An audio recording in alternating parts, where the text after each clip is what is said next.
Зэг сайн байцгаана уу? Өнөөдөр та бүхэндээ зориулж минь ярих кино бол 2009 онд нээлттэй хийж байсан 3 тэнэг хэмэх нэртэй маш сонирхолтой энтхэг кино байна. Сайн найз, сайн нөхөрлийн үн цэнийг бидэнд харуулах энэ хүн кино маань миний өмнө ярьж байсан 12 Fail гээд киноны найруулагчийн одоо тухайн үед продюсер хийж байсан бүтээл байгаа. Яг 230 минутын кино байсан тэгээ чадлаараа л үйл явдал орхихгүй, найруулагчийн хэлий гэсэн санааг алдагдуулчихгүй шиг бичиж тэмдэглэж явсаар скриптэд тусгасан. Таарт бол таалагдана. Тайлбараа эхлүүлэхийн өмнө нэг юм хэлгээд Telegram группт нэг дээр маш сонирхолтой олон кинод өдөр бүр орж байгаа. За бүгдээрээ кинонд орцгоо. Энэ залууг Фархан гэдэг. Тэр хаашаа жимбэ нисгээр онгоцон суугаад хөөхөө хүлээгээ сууж байтал хэн нэгэн тэрнлөө залгаа шоконд ортол нэг зүйл хэлж ярих. Фархан энэ мэдийг сонсоод нилээ сандарч байд суух харгаан олж чадаж байснаа. Онгоц хөрөхтэй зэрэгцээд суудлаасан босож урагшаагаан хэд алхаж байснаа ухаан алдаад унчихдаг. Үүний дараа тухайн онгоц яаралтай бусаад газардаж Фарханд анхны тусламж үзүүлэхээр тентхийн бүх хүмүүс сандралдаж эхэлцгэн. Манай хүн тэрэгцэр дээр ухаангүй явж ийснаа гинэт нүдэ нээснэ огт өсөрч босч ирээд түр хүлээгэр. Би зүг зүгээр болчихлаа. Та нар одоо ингэж буцаад ажилдаа орцоо. Би ингэж явлаа гэд тэндээс зугтаач. Ер нь бол шал удлаа ухаан алдаж онгоцноосоо бууж ирж байгаа нөхөр байгаа байхгүй. Тэгснээс зүгээр байхгүй гарч ирснэ шаал өөр хүн хүлээж исэн таксийн жолоочийг би чиний хүлээж байгаа хүн чинь мөн байна гэд тархитад аваад ивчихчаа. Фархан таксийн суусныхаа дараа сайн найз Ражу руугаа залгаад ранчо ирчихсэн гинэ гэж хэлэхэд нөгөө хүн шоконд орсондоо өмнөд гутлаач өмсөлгүй Фархантай уулзгаар гардаг. Машин суусныхаа дараа Ражу хагас нүцгэн байгаагаа ойлгодог. За ингээ хоёр найз гүйсээр товлсон газартаа олон жил уулзаагүй найз харахаар эртэл ранчогийн оронд дуу намсгагч гих очтой би гэсэн занаад хидэрч игсэн чадвар зогсож байдаг. Жатуур нөгөө хоёрыг угтаж аваа та нар 10 жилийн өмнө ранчогийн надтай мөрийцэн мөрийг санаж байна уу? Хэн нь хинээсээ илүү гарч 10 жилийн дараа хэн нь илүү амжилтанд хүрэх вэ гэсэн. Одоо та хоёр энийг хар. Энэ бол миний хөөрхөн эхнэр, энэ бол миний хэдэн сая доллараар худалдаж авсан машин, энэ бол миний суперкар энэ гэл их л дөдөр амтэр бүлтэрчөөд нөгөө хоёрын тоож байгаа ч юм байх уу. Чи одоо юу балаараад байгаа юм бэ? Чиний энэ хоосон яриг сонсох гэж би бүхэл бүтэн онгоц газар тулж радио харин отоор нэг өмдгүү гүйсэн болж таарч байна. Ранчо хаана байна гэд Фархан уурлаж эхэлдэг. За Ражу Фархан хоёр бол их сургуулийн нэг ангийнхан сайн найзууд. Энэ хоёр дээр нэг нөхөр нэмэгдэн тэдний хайгаад байгаа Ранчо. Нэг өрön цуг амьдарч нэг гэр бүлээс ялгаагүй нөхөрлөж явсан тэдний үерхэл их сургуулийн төгсөлт болсноор дууссан юмсан. Зүгээр л тусын амьдралаа хөөгөө 5 жил хоорондоо уулзалтаагүй юм блэ л дээ. Гэхдээ энэ хоёр бол 5 жил зүгээр суугаагүй. Нийлж байгаад нилээ тайсан, олж чадаагүй аргаан барчсан байгааг нь Ранчогийн сураг гарахад хаанаас хамаагүй гүйж ирж байгаагаас нь ойлгож байна. За тэгээд дуу намсагч Ранчог хаана байгааг нэг хүний зурган дээрээс олж мэдснэ хэлээд би та хоёрыг тэрэн дээр хүргэж өгтөө баяртай байх болно. Тэрнээс илүү гарснаа та нарт батлаж харуулах та. Өөр жих баяртай байх болно гэснээр тэг замдаа гарцгаадаг. Фархан их сургуульд анх орсон өдрөө дурсаж байна. Аав ээж хоёр нь инженер болох хүсэлтэй. Тэр хүслээ бараг шүн болгон хүүгийнхээ жигэн дээр шивндэг байсан болохоор Фархан энэ сургуульд бараг хүчээр шахуу суралцахаар ирж байгаа юм. За Ражугийн хувьд бол нэлээд чөлөгтэй юм л бол бурхан шүтээнийхээ урд арц хүч асаагаад эргэлдээд гүчигдэг. Нэг тийм санд руу болохгүй бүтэхгүй зүйлтэй нүүр тулахдаа жаахан мархан эхлээд бурхандаа залбирдаг төрлийн хүн. Сургуулийн дотор байрны бичигдээгүй нэгэн журмаар шинэ ирсэн оюутнууд байранд орсон эхний шөнөө ахлах курсын оюутнуудаа зориулж төрсийнхнээсээ бусад бүх хувцаанд тайжиж үндэтгэл үзүүлж толгоогоо бүх хийлэгдэг уламжлалтай юмсан. Энэ үеэр Ранчо дотор байрандаа яг иж таарах бөгөөд өөрийнх нь хүсэхгүй байгаа зүйлийг хэн нэгэн хүчээр хийлгүүлэх гэсэн дургүй байгаагаа илэрхийлж өрөөр үгэн ороод дотроос нь тас төгччихдэг. Шинэ ирсэн оюутнуудаас нэг л хүн үгэнд нь орохгүй байсан тухайн арга хэмжээг удирдах байсан хүн ихэд дургуутж хаалгыг нь хэсэг балбаж байснаа. Тайлахгүй болохоор нь хэрэв би чамаа гарч ирэхгүй бол үүдэн чинь шээлээ шүү гэх юм тэр. Ранчо энэ үеэр өрөөнд дотроо жаахан сандрангуй зогсож байснаа гинэ тогны шийд рүү хараад тэндээс салаасан гэрлийн уцыг шалдалж байгаад үзүүрт нь халбах бэхэлчгэн тэр.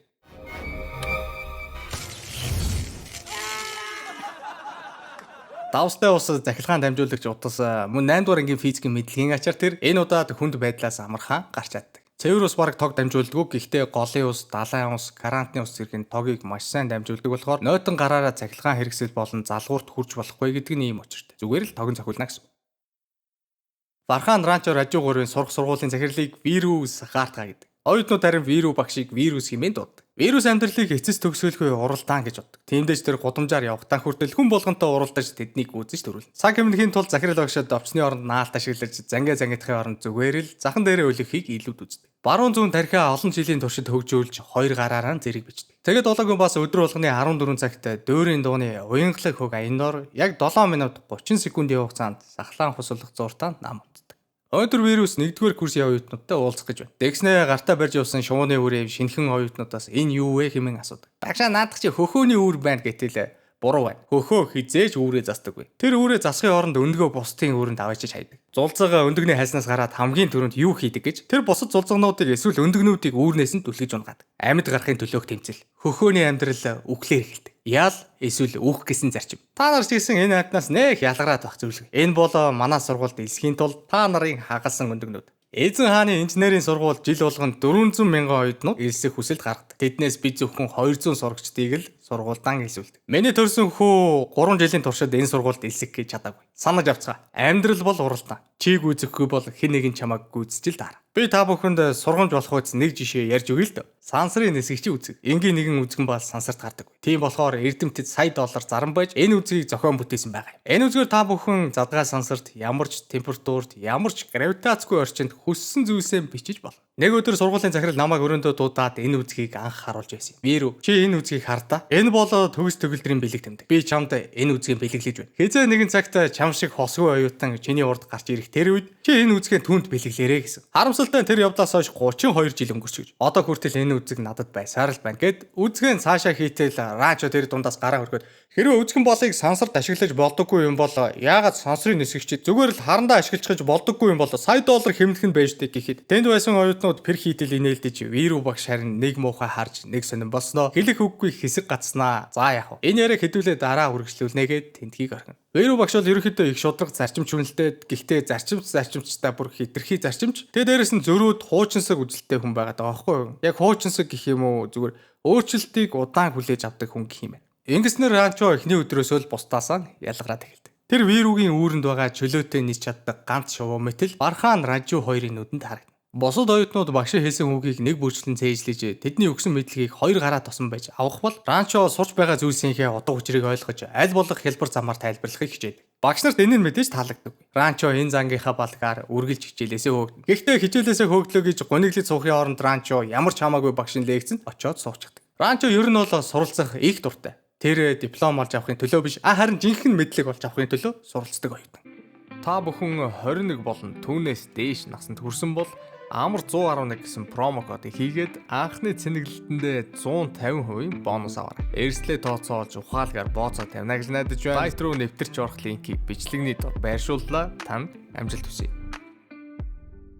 Тухайн сургуульд ранчо шиг техникт үнэн голоос сонирхолтой нэгэн сурагч байдаг нь ахлах курсын Joy. Joy-ийн төсөл бол тухайн үед маш шинэлэг санаа болох дрон. Joy вирусыг харсан даруйдаа дөхөж очиод захирлаа. Энэ жилийн төгсөлд хизээ болох вэ? Аав миний төгсөлтөн дээр ирэх гээд он сараа мэдчихэд хэлээрэй гэсэн юм а. Гэтэл маа энэ утсаар аав руугаа яг одоо залгах гэснээр авсныхан дараа булааж аваад хүү чинь энэ жил төгсөж чадахгүй. Та ирээд хэрэггүй. Тэр дипломны ажлаа хийхийн орондоо ямар ч удахгүй хүүхдийн тоглоом эвлүүлээд сууж байна гэд утсаан салгаж. Joy захирлаа миний төсөл удахгүй байлан болно. Та надад жаахан хугацаа өгч гэлдөө. Аав маань зүрхний шигдээс болоод 2 сарын хугацаанд би эмнэлэгт байж байгаад ирлээ гэхэд чи 2 сар огт хоолонд идэггүй те. Эсвэл чи 2 сар огт нүүр гараа угаагаагүй юм уу? Тэгвэл яагаад сурхаа болчихсон юм бэ гэхэд Joy хэлэх үггүй гацаж байснаа ирхмээ миний төсөл бараг л дуусч байгаа. Надад жаахан хугацаа хэрэгтэй хэмээн үргэлжлүүлэхэд ноён Joy миний хүү бүтэн сайн өдөр гал тэрхэн дайруулж нас орчоод байхад би нэг дэх өдөр нэрээд энд лекцээ уншиж байсан. Тиймээс надад дэмий шалтгаан битий тооч. Чи надаас нөхцөл байдлыг чинь ойлгосон сэтгэлийн үг хүлээж авна. Гэхдээ нэмэлт цаг бол хизээч үгүйгээд яваад. Joy энэ бүхний дараа өөрийнхөө бүтээлийг хогийн савнд хай. Ранчо тухайн үйл явдлыг яг хажуу талаас нь харж байсан болохоор Joy-ийн дроныг хогийн савнаас аваад дутагдаад байсан сайжруулалтыг нь хийж агаарт хөргөж авдаг. Тэгээ Joy бэлэг барихаар шийдэж тэрний өрөөний цонх руу дроныг нь хөргөдөг боловч харамсалтай нь тэр вирустэй хийсэн хүнд ярианы дараа амиа хорлохоор шийдсэн байна.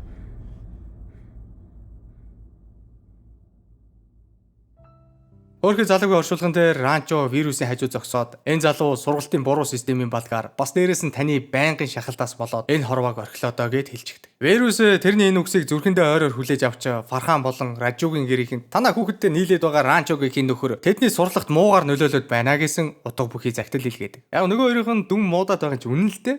Ранчо хичээлдээ суухгүй мөртлөө онц гараад Фархан Ражу хоёр хичээлээсээ хөөгдөхгүй байгаа мөртлөө харин улам доош л яваад байгаа. Хүн хүний онцлог л да тий гоц хүнийг яалттай билээд. За ингэснээр Ранчо Фарханы гэрийнхэнтэй уулзахаар болд. Тэрний аав чи миний хүүг битгий буруу зүйлд уруу татгад бай. Тэрний дүү муудаад байна гэчихсэн ярьж байтал Ранчо Фарханы дарсан зургнуудыг олоод харчихна. Үнэх хэрэгтээ Фархан мэрэгжлийн зурагчин болохыг хүүхэд байгаасаа л мөрөөдсөн байдаг. Ранчо энэ бүхнийг олж мэдээд эцгээс нь ганц удаач болов хүүхэдтэй ийм боломж олгооч хэмээн ятгах гэж оролдогч Фарханы эцэг би чамаас гуйж байна. Өвдөг дээрээс өгрөөд гуй. Миний хүүгийн ирээдүг битгий сүрүүлээч дэгэснээр тэдний яриа дуустав. Дараа нь тэр Ражугийн гэрийнхэнтэй уулзсан. Ражугийн эцэг саажилттай орноосоо салах. Охин дүүг нь харин инжгүүгээр хинч бэр болгож авахгүй байгаа юмсан ч. Энэ гэр бүлийн ганц найдвар нь Ражу. Ражу ч өөрөө үнийгээ мэдэж ирээдүйдээ ихээр санаа зовдөг. Манай гурав хэний ч юмбэ хөрмөн дээр таньдаг царайлан ороод үнгүй хоол идэх санаатай явж байна. Ранчо тэнд Пиа хэмээх нэгэн бүсгүй найз залуу Сухацтайгаа тэрний зүүсэн хямдхан цагны талаар ярилцаа зогсож байгааг нь анзаарч чаддаг. Ранчо Сухасыг өнгө мөнгөний хорвоо гэдгийг нь гадарлаад Пиад энэ тухайн хэлчихнэ. Тэгээд бүр хүнийг батлахын тулд Сухасад бэлтгэдэлгүйгээр тэрний гутлан дээр соов сасгахад нөгөөтг нь хөөрхий тэрвгээр нэг шарлаж зөөгч рүү муухай харсаар үлддэг. Манай гурав Пиаг вирусын охин гэж мэдээд үнэхээр ноцтой нөхцөл байдалд орсноо сая л ухаардаг.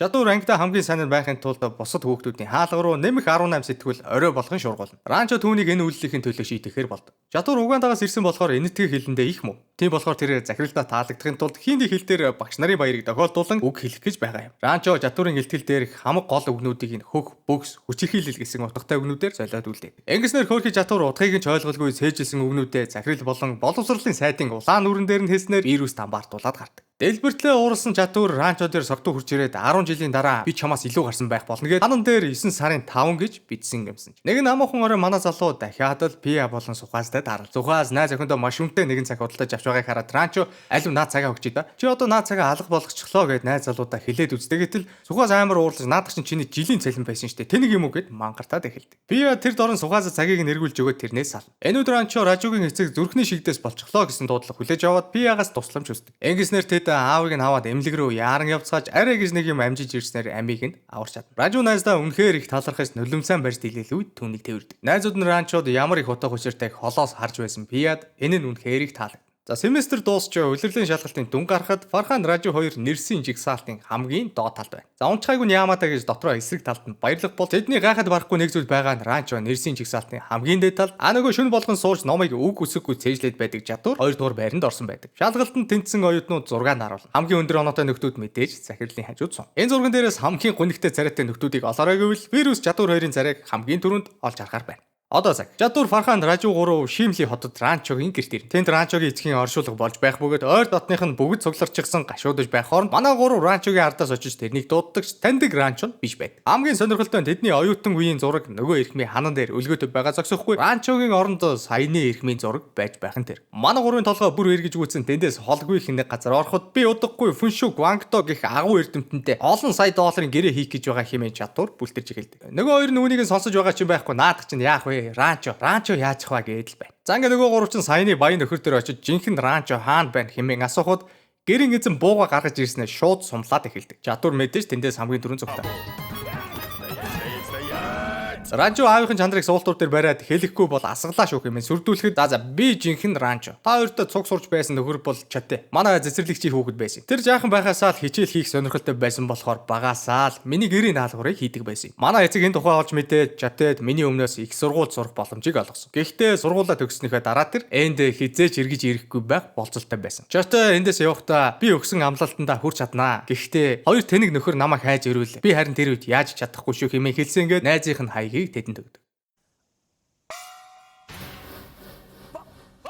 Төгс курсын оюутнууд удахгүй болох ажлын ярилцлаганд ордог болохоор сургууль даяараа хөл хөдөлгөөн ихтэй байна. Вирус Фархан Ражу хоёрыг тайзан дээр гаргаж ирээд энэ хоёрчтой олигтой ажил олж чадахгүй хэмээн жишээ болгон сурагчдын өмнө доош нь хийдэг. Орой болоход уруунаас нилээд халжчихсан сууж байтал Ранчо Фарханы цүнхнээс шүтэж явдаг зурагчиндаа бичсэн захидлыг нь гаргаад ирдэг. Тэр ааваасаа хайсандаа өөрийнхөө зургнуудыг илгээж чадахгүй байгаа юмсан ч. Ражуг бас аимхан амтан өөрийнхөө хувь заяаг гартаа авч чадахгүй байна гэдэл Ранчо өглөж гардаг. Нөгөө хоёр нь энийг сонсож байснаа за яах вэ? Хэрвээ чи Пиад очиод хайртай гэдгээ хэлчихэл юм бол бид хоёр чиний хүсэж байгаа тэр зоргийг чинь гаргаад өгөө хэмээн амлана. Ингээд манай гурав вирусын хашааг даваад Ранчо Пиагийн өрөөнд орж тэрний гарнаас атгаад хайран илчиж байтал барьж байсан гар нь жирэмсэн гихчих нь болоод явчихдаг. Тэдэн тэгтээ Ранчогийн яриа үнэхээр их таалагдсан байдаг. Вирус генет зочид ирээд гараа таруул хин нэг нь тэдний гадаа шийчгээд яваад гисэн байна. Гарч идэнгийн гэрэл тэр Ражугийн царайг хайлтхан хараад өнгөрдөв. Манай гурав тэндээс угтаагаад шууд лекцийн танхимд ирээд унтаадаг. Мэдээж маргааш өглөө нь тэндээ ухаан орцсон. Хичээлийн дундуур вирус генет орж ирэхэд Ражу шаа согтуу юм сайн байна уу багшаа хэмээн босч ирснээр шууд захирлын хөрөөнд дуудагддаг. Вирус тэрнийг сургуулаас хөөх болсноо дуулахад Ражу надад 2 дахь боломж олгооч хэмээгүй. Вирус за яах вэ? Чамд хэрвээ боломж хэрэгтэй юм бол чи хинтээ хамт байснаа хэлчих. Тэгээд л боллоо гэхэд Ражу гарах гарцгүй байдалд орсноо ухаарч цонхоор гараад үсэрч гидэг.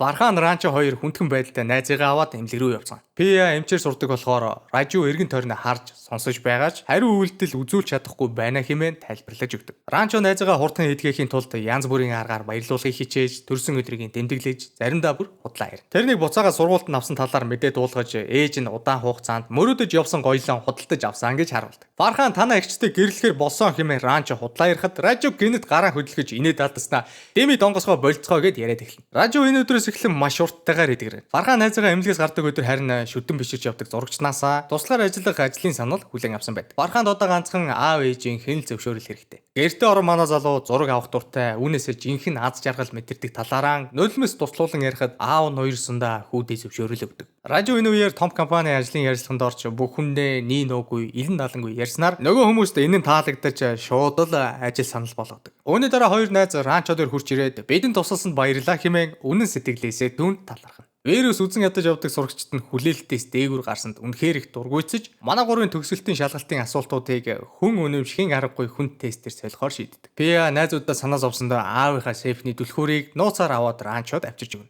Одоо цаг. Вархан PR-оо залгаж бид ранчог олсон гэж хэлэх гэтэл гэрийн үйлчлэгч нь уцыг нь аваад хадагта хэдхэн цагийн дараа хурмаа хийх гэж байна хэмээн хэлдэг. Ингэснээр тэд шуудал чиглэлээ өөрчилж PR дээр очиод ранчо руу хамтдаа явцгаая гэдэг боловч бүсгүй ранчод хайртаж түүнд гомдсон болохоор явахгүй хэмээн уурлаа. Тэгтэл Ражу сүйт залуугийнх нь хувцсыг нь өмсөж зогсоод Пиагийн гарнаас бариад гүйчигдэг. Шалгалтын өмнөх орой Вархан Ранчо хоёр өөрсдийнхөө хариултыг биш харин Ражугийн хариултуудыг солихоор шийддэг. Нөгөөтийн шалгалтандаа онцол бас дахин амиа орлно гэвгүүжүүл хэцүү гэж утсаахлаа. Гэхдээ Ражу найзуудынхаа авчирсан хариултыг зүгээр л хөмхөд хан руу шидчихдэг. Вирус өрөөнд нь хулгай орсныг мэдээд манай гурав дээр хурж ирээд Ражугийн газар таярсан цаасыг олоод арчсан. Ингэснээр бүгдийг нь нэг дор сургуулаас хөөчөж байгаа юм. Манай гурав тэр оройноо ачаагаа баглаж дотор байрнаасаа гарна. Вирус гэртээ эргэж ирэхэд Пиа аавда хандаж дүү танаас л болж өгсөн. Тэр осол санаандгүй осол байгааг. Та тэрнийг инженер болох гэж хэтих шахсан болохоор тэр амиа хорлцчихсан юм аа гэд Пиа гэрээсээ гараад явчихдаг. Өөний дараа цочирсан том охин генет өвдөлт өгөөд эхэлдэг. Гадаа бороо орж үерэлсэн болохоор түргэн тусламж тэдний тэрч чаддаг. Ранчо Вархан Ражу гурав харин вирусын машины хажуугаар азар явж тааран Пиагийн эгчийг оруулж дэнсний ширээн дээр хэвтүүлээд Пиагаас онлайнаар зааварчилгаа авдаг. Энэ бүх үйл ажиллагааг Ранчо гардаж хийнэ. Удалгүй хүүхэд эсэн мэнд энэ хорвоод мэдлэхэд бүгдээрээ баярлана. Ранчоч ажиллаа дуусгасан болохоор сургуулаас гараад явах гэтэл вирус тэрнийг зогсоогоод гол ухаантай оюутнуудаар дамжих ёстой үзгэн Ранчод бэлгэлдэг. Тэгснэ би чиний асуултанд хариулт олсон. Сансарт яагаад харандаа ашиглаж сая доллар хэмнэж болдоггүй вэ гэхлээр хэрвээ үзүүр нь хугарвал жингүүдэж явсаар нүдэнд эсвэл хяналтын самбарын завсраар орох хэрэгсэлтэй учраас сансарт харандаа хориотой байдаг юм билээ шүү хэмээн хэлдэг. За ингээд төгсөлт болоход манай гуруулаа дипломоо гардаж авсан. Ранчо бүр тухайн жилийн шилдэг төгсөгч болдогч дипломоо гардаж авчгаад л шууд тентхийг орхидог.